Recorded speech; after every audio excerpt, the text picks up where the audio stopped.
Hi everyone, my name is Nicola. I'm Chief Commercial Officer and co-founder from the company Brame. We're coming from Zurich in Switzerland, not to confuse with Sweden. A lot of people confuse that. We are basically fully focused on the area of gamification, marketing, and I founded our company 5 years ago because we saw that the human attention span is shrinking massively, and this traditional one-way communication that we have nowadays really kind of doesn't animate users anymore to engage for the longer with a brand. And that's also what we see in the loyalty space, that a lot of loyalty programs, or that we basically can generate sign-ups for a loyalty program, but after a certain time, people stop engaging. And that's why we really want to catch back that attention span of the consumers. We all know the attention span of a human being is just around 8 seconds, so 1 second shorter than the one of a goldfish, according to a Microsoft study. And what we basically do to counteract this trend is to bring in traditional, or to bring in two-way communication in terms of gamification. Gamification for us basically means that we want to bring in game elements into a non-gaming context, like the marketing world. And there we basically focus to engage brands with our software as a service solution, with which brands can create their own gamification concepts in a modular system. So when you see different kind of game concepts out there, the problem is often this costs a lot of time, money, and it's also not really scalable for global brands to scale this. And therefore, we created a software as a service solution with which brands can create these game concepts. You basically come in, you choose your template based on your seasonality, your goal, and so on. You customize everything based on your CI/CD. And then you integrate it into your app or your loyalty program to basically drive more sign-ups, active usage, and loyalty point redemptions within a loyalty program. So I know you have some slides. Why don't we get into some of those, and I might jump in with some questions as we're going through. Absolutely, that's fine. Go for it. So you see here already a few of our brands. Maybe to give you a very first introduction, why gamification works, or what's the trigger behind gamification, is really because we see nowadays what brands do, and whenever they do something that one-way marketing, we don't really hear anymore what they say. Just 20% of the people also, we just also get 20% of what they read. But nowadays, it's all about experience. 70% of the people really get engaged whenever they experience something. And what we basically praise is, with gamification, you can bring in this two-way communication experience by bringing in, on the one hand, extrinsic gamified element or extrinsic elements that you have in a loyalty program, like points, vouchers, special services. Where we come in is really bringing in that intrinsic motivational factors, getting a user challenged, having that social connectedness within there, also giving the user a certain self-autonomy to do the next step. And this, by the end of the day, really leads to more engagement, to higher conversions, and to a higher retention within a program itself. You know, one of the questions I have, is what works and doesn't work with gamification. And, obviously, when we talked earlier about buzzword bingo, and gamification, personalization, it's one of these things that's been around for years. And when people think about audience participation, what do you think about when you think about gamification? Yell it out. What? Fun. Fun. Okay, I'll take fun. I'll take spin the wheel. Give me else. What else do we think about with gamification? Give me examples of gamification. Sorry? Engagement. Okay, but give me some examples you've seen. I was waiting for it. Okay, who cares about badges as a consumer? Who doesn't care about badges? That's what I thought. Interesting. But it's interesting. But okay, put your practitioner hats on. Who feels badges still have a place in programs? Okay, you're in loyalty. Okay, this is interesting. So, when Ian was doing his presentation this morning, I mean, one of the points, I know, Ian, you glossed over it really quickly, but one of the points Ian made was about the value of the rewards or about shortcuts to rewards. And we know from behavioral science that it's incredibly important if you want to maximize motivation of a member that the reward, it both must be attractive, hey, I'll give you $1 if you go clean the bathroom. That's not going to work as an incentive, right? It needs to be attractive as a reward, but it also needs to be a meaningful amount of effort so that they actually feel rewarded for the effort they put in, but of course not too hard that you think you're never going to achieve it, right? So it's that fine balance of achievable yet meaningful. And I think perhaps badges is an example of what am I getting for this, and is it some kind of actual, and how does that match correctly with, is it a meaningful effort to hit that? So with that context, and obviously there's hits and misses with gamification, how do you see gamification working in the loyalty space? Good question, and I think gamification is a very broad term. We have heard it the last couple of days quite a lot, and the spin the wheel is often also the first thing that we propose because it works very well, but then obviously you have so much more possibilities within gamification. What we basically see within the loyalty space is that we have three main pillars that we want to influence with gamification. On the one hand, it's all about engaging and enrolling a user to sign up for a loyalty program, to animate them in a fun and engaging way to leave their data. So progressive data profiling is a huge thing. Then obviously everything what's around conversions, driving people to store, increasing sales conversions within that e-commerce space. And then the last one, obviously, how can you bring back users more often into your program? I think Peter has said yesterday a very good point with the Deutsche Telekom presentation that you need to give users a reason to come back on a regular level. And that's exactly where we see gamification coming in to drive that active usage and that transaction frequency. Okay. Can you give me some examples? Absolutely. I was hoping. What we mainly focus on and tell our clients is that you can do a lot with it, but there are two major strategies to follow. On the one hand, obviously, you have big seasonal events like Easter, Christmas, and so on, where you want to stand out from the crowd and differentiate yourself from the competition with something innovative, interactive. So we have heard the terms advent calendars and so on.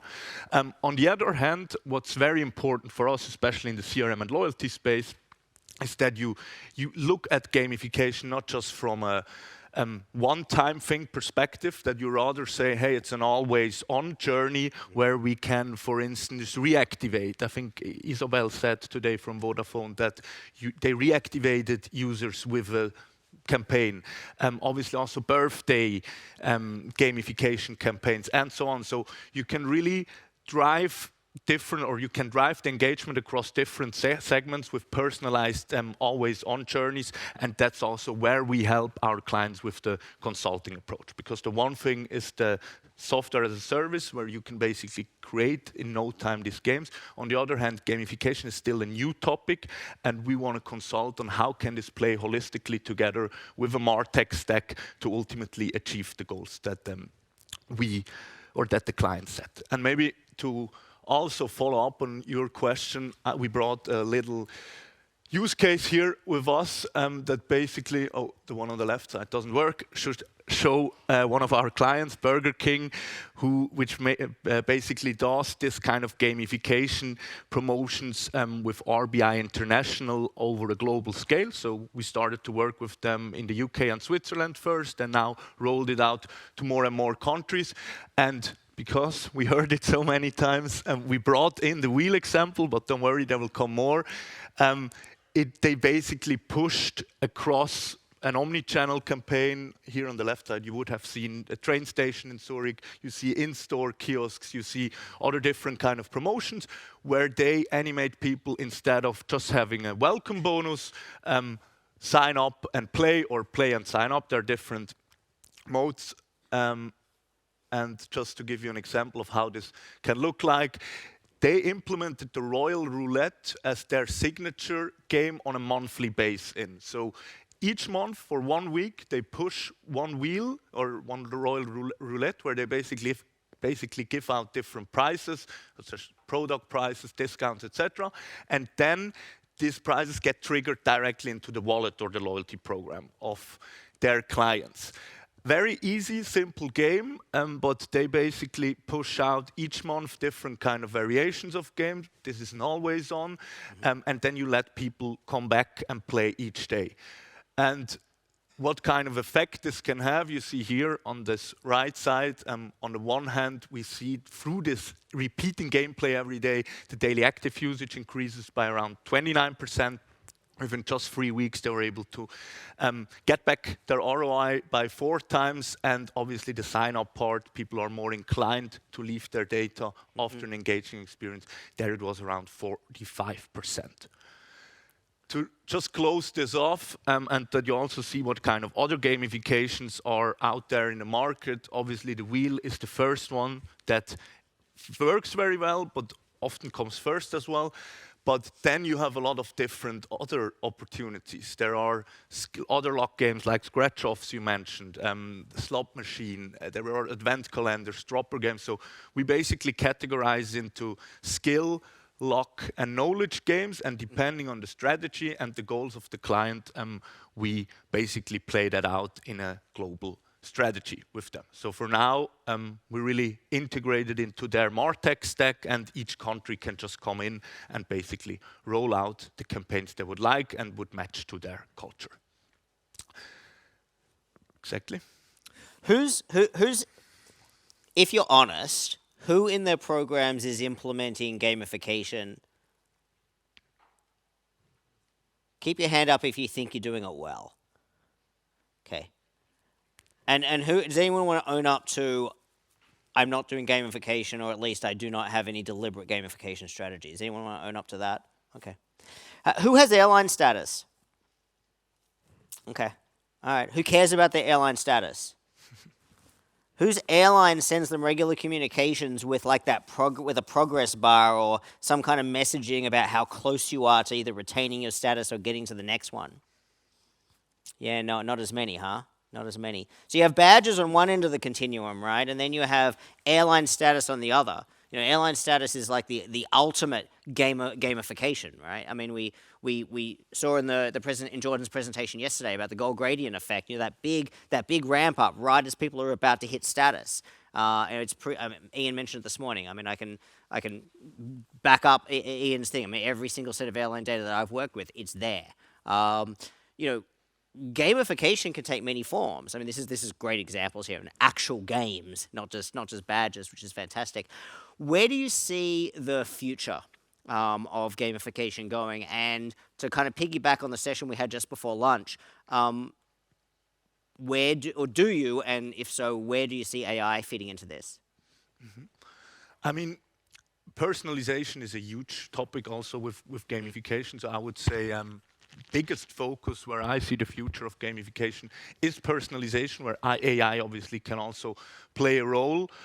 Maybe before we go into AI, just a quick example here of how Burger King uses data and personalization in order to, on the one hand, gather first-party data through gamification, because where I often see, I mean, the topics with AI and data in general is you need to collect it somewhere. People are sometimes a bit defensive in giving their data, so if you offer them an engaging, fun way, like a swipe game or a quiz game or a personality test where you basically leave your data, we often see that, especially also what Sam said today in the morning, personalization through CDPs and AI, there we see that this can be kind of a trigger to get more data. A CDP, in their case, like M-particle structures this data, and then obviously the marketing orchestration or automation tools like a Brace can then also play out again more personalized messages and more personalized prices. And this is where we basically see a future of gamification, of really integrating into MarTech stacks to drive more personalized and more relevant cases. And then obviously in the whole, when we talk about the AI space, we obviously see predictive analytics as a important topic that, especially for us, we can learn from all the data which these games have generated, and then give out optimization suggestions of how you can basically optimize the game. On the other hand, when we talk about these builders or creators like we have, generative AI is also a big topic of how you can create such games, for instance, with the help of AI. And that's also something where we're heavily working on at the moment. Awesome. Well, thank you very much, Nicola. Thank you for introducing us to yourself and Brame. It's a good topic. I think there's a lot of work we can do as program managers, in terms of gamification. And I want to pick up back on what Linda said in the last session as well. In theory, we've been doing machine learning and predictive analytics all the time up until now. And if we haven't, well, then maybe AI can be that shortcut now to help us catch up to where we should have been a while ago. So thank you for the presentation. Let's keep rolling. I think, Mark, are you ready to go? I think Mark's going to come up next. Let me...